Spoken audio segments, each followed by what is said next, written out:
இயேசு உங்களை நேசிக்கிறார். இந்த நாள் வேதாகம தியானத்திற்கு உங்களை அன்புடன் அழைக்கிறேன்.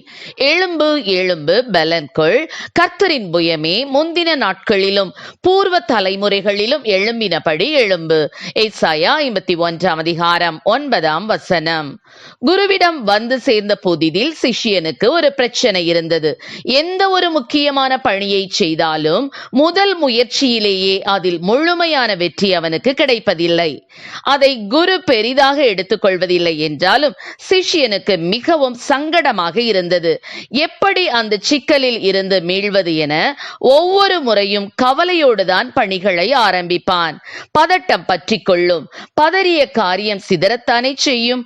ஒரு முறை கூட முதல் முயற்சியிலேயே வெற்றியை சுவைத்ததில்லை அவன்.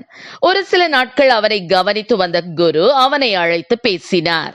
ஜோதிடர்களின் கூண்டுக்குள் அடைப்பட்டு கிடக்கும் கிளிகள் சீட்டை எடுக்க வெளியே வந்தாலும் அவை தன் சிறகை விரித்து பறக்க முயற்சிப்பதில்லை. மனிதர்களைப் போலவே நடந்துதான் வெளியே வருகின்றன, திரும்பவும் நடந்தே கூண்டுக்குள் செல்கின்றன. இது எதனால் என்று தெரியுமா என்று கேட்டார் குரு. ஓரிரு நொடிகள் யோசித்துவிட்டு, தெரியவில்லை குருவே என்றான் சிஷ்யன்.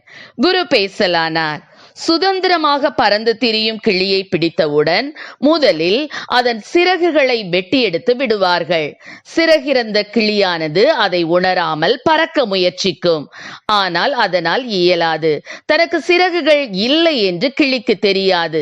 மீண்டும் மீண்டும் பறக்க முயற்சிக்கும். ஒவ்வொரு முறையும் தோற்று போகும். ஆனால் நாளடைவில் வெட்டப்பட்ட சிறகுகள் வளர்ந்துவிடும். கிளியால் அப்போது பறக்க முடியும். ஆனால் அது பறக்க முயற்சிப்பதில்லை. தனக்கு இப்போது பறக்கும் சக்தி இல்லை என்று அது தவறாக நம்பிக்கொள்ளும். சிறகை விரித்து பறக்கும் பழக்கத்தையே மறந்து போய்விடும். இப்பொழுது சிஷ்யன் குருவின் வார்த்தைகளை புரிந்து கொண்டான். ஆம், எனக்கு அருமையானவர்களே, இன்று கூட தேவனுடைய பிள்ளைகள் சாத்தானின் சிறை கைதிகளாய் அடிமைப்பட்டு போயிருக்கின்றனர். கட்டுகளுடனும் நிந்தை அவமானத்துடனும் காணப்படுகின்றனர்.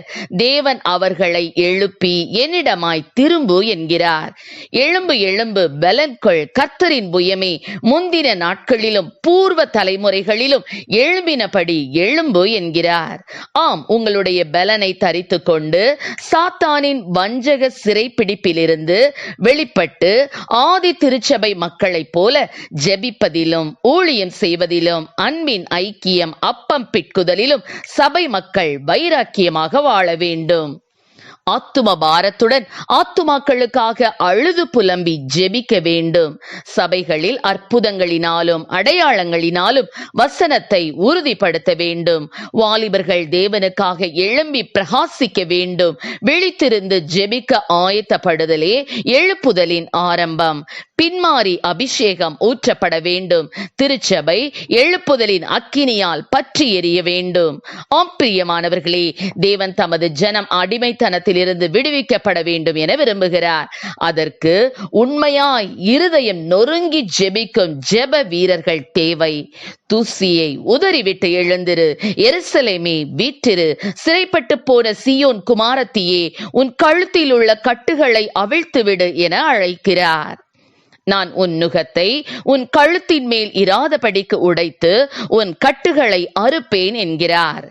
தேவரீர் எழுந்தருளி சீயோனுக்கு இறங்குவீர். அதற்கு தயை செய்யும் காலமும் அதற்காக குறித்த நேரமும் வந்தது என்ற வசனத்தின்படி உங்கள் ஜெபங்களை கேட்டு உங்களை சிறையிருப்பிலிருந்து தேவன் விடுவிப்பது நிச்சயம். கர்த்தர் நம்மை ஆசீர்வதிப்பாராக. ஆமென். ஜெபம். எங்களை அதிகமாய் நேசித்து நடத்துகிறீர்கள் அன்பின் பரலோக பிதாவே, இந்த நாளில் கூட சாத்தானை நயவஞ்சு ஆண்டவரே சொத்து ஆண்டவரே கட்டிலே சிறைப்பட்டு போயிருக்கிற ஒவ்வொரு பிள்ளைகளுக்காக நம்முடைய சமூகத்தில் வருகிறோம் அப்பா. தாங்கள் பெற்ற அபிஷேகத்தின் வல்லமையை உணர்ந்து கத்தாவ இந்த சிறையிருப்பிலிருந்து கத்தா விடுபட்டு ஆண்டவரை ஜெபிக்க ஆண்டவரை ஆராதிக்க கர்த்தருக்காக எழும்ப ஆண்டவரே தேசத்தின் எழுப்புதலுக்கு ஆண்டவரை ஸ்தோத்திரப்பா அக்கினியாய் பற்றி எரிய ஆண்டவரை பிள்ளைகளை ஒரு விசையா என் தேவனில் எழுப்ப வேணுமாய் ஜெபிக்கிறோம். ஆசீர்வதியும். இயேசுவின் நாமத்திலே ஜெபிக்கிறோம் நல்ல பிதாவே. ஆமென்.